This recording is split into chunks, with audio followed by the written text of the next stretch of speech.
আবু সাঈদের প্রসারিত দুই হাত যেন এক অলঙ্ঘনীয় পর্বত।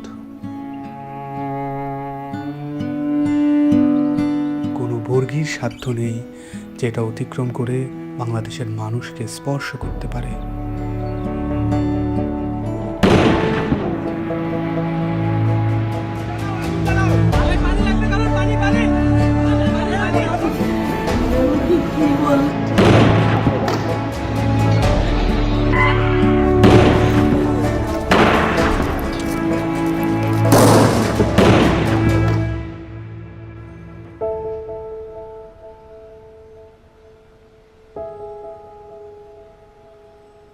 জুলাইয়ের পর থেকে বাবা প্রতিদিনই রাস্তার আশেপাশে হাঁটাহাঁটি করেন।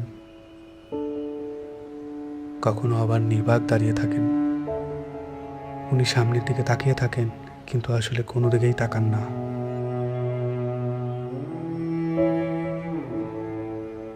যেসব রাস্তা দিয়ে ওনার ছেলে হাঁটতো, ওইসব রাস্তায় উনি দাঁড়ালে উনি ওনার ছেলে রোম পান। আমার ছেলে মৃত্যু অবস্থায় যখন দাফন দিতে নিয়ে যাবে, এর আগে যখন দেখছি যে হাসতেছে, সে হাসতেছে, হাসি মুখ অবস্থা। ইভেন্টের কাজ করতো, শুধু বাপেরে কিভাবে একটু সাহায্য করে। কোনো আজে বাজে আড্ডাতে ছিল না। ওই সারাদিন শুধু কলেজ থেকে আসা, ও একটুখানি বিকেলবেলা একটু বন্ধু বান্ধব নিয়ে ক্রিকেট খেলতো, ক্রিকেটের পাগল।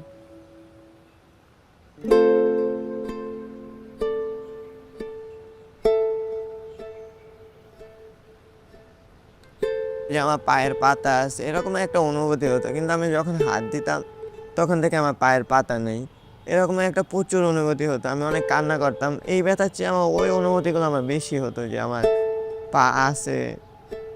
আমি যখন হাত দিই তখন থেকে আমার পা নাই।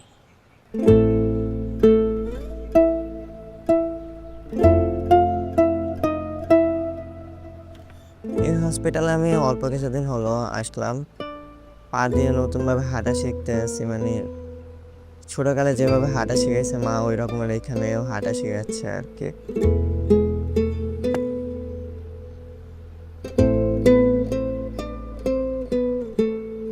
একটি প্রতিবন্ধী কিশোর, 7 বছরের বাচ্চা, ল্যাংড়া মানুষ যদি সংগ্রামে নামতে পারে, তাহলে আমি কেন বসে থাকবো ঘরে? একদিন তো মরতেই হবে। তাই মৃত্যুর ভয় করে স্বার্থপরের মতো ঘরে বসে না থেকে গুলি খেয়ে বীরের মতো মৃত্যু অধিক শ্রেষ্ঠ। আমি যদি বেঁচে না ফিরি, তবে কষ্ট না পেয়ে গর্বিত হয়েও জীবনের প্রতিটি ভুলের জন্য ক্ষমা চাই। আনাস।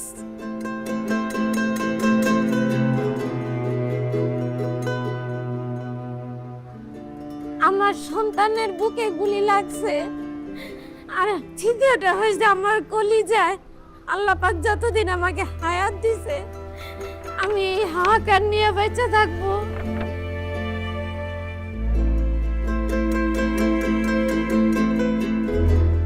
প্রিয় বাবা আসলে আমাদের একটা কিছু না, কিন্তু চকলেট নিয়ে আসছে। প্রিয় বাবা নাই বাড়িতে। তখন বাইরে গেছে আর পুলিশ এসে ওকে ঘুড়ি মেরে দিয়েছে। আই মিস ইউ প্রিয় বাবা।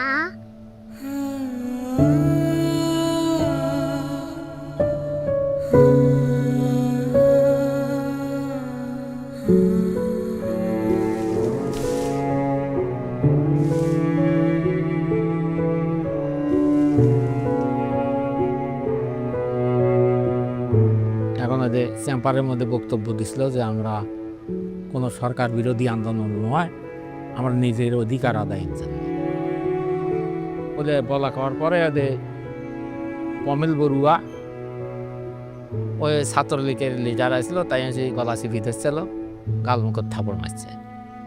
এখন ওই জন্যই ওর জেদ ধরে শহীদ হলো কি এখন ওটার ব্যাখ্যাটা আর আমি জানি না।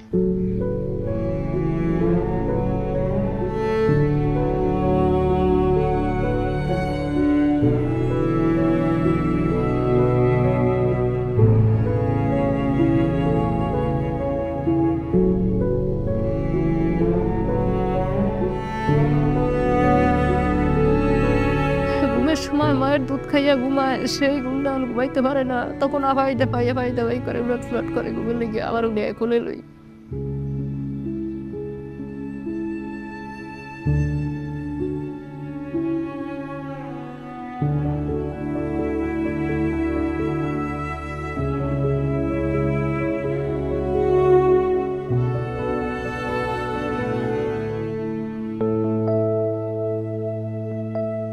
এখানে এসে যখন দেখি যে এখানে সবসময় ভাইয়া পড়াশোনা করতো, এই বিছানাতে থাকতো, এখন যখন দেখি ও নাই তখন একটা শূন্যতা কাজ করে মনের মধ্যে।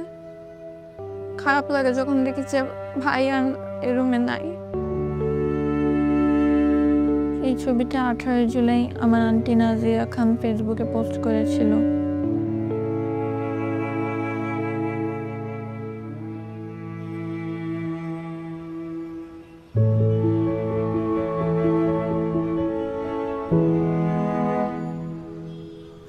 আজ কতদিন হলে আমার ছেলে আমার মা কয়, আমার মাও কয় না, আমার বুক হয় না, কয় না আমার বাপ বেড়ে দে।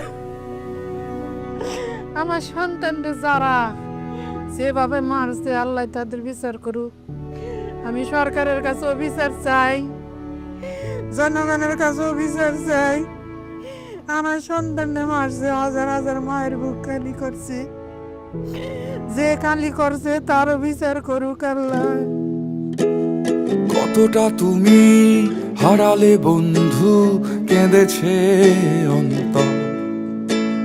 জানো না তুমি হারাবার ব্যথা, জানে পলাশির প্রান্ত।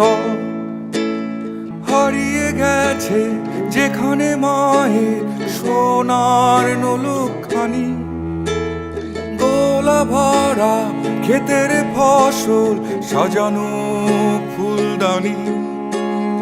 এ হারানোর বেদনা তুমি রেখো অন্তরে, দেখবে তোমার দুঃখ লুকাবে পলাশির প্রান্তরে। বাংলাদেশের বুকের ওপর চেপে বসা 36 দিনের এই ভারই আমরা নিতে পারছি না। একবার ভাবি চলেন 16 বছরে কত বড় ভার হয়ে এটা আমাদের বুকের ওপর বসেছিল।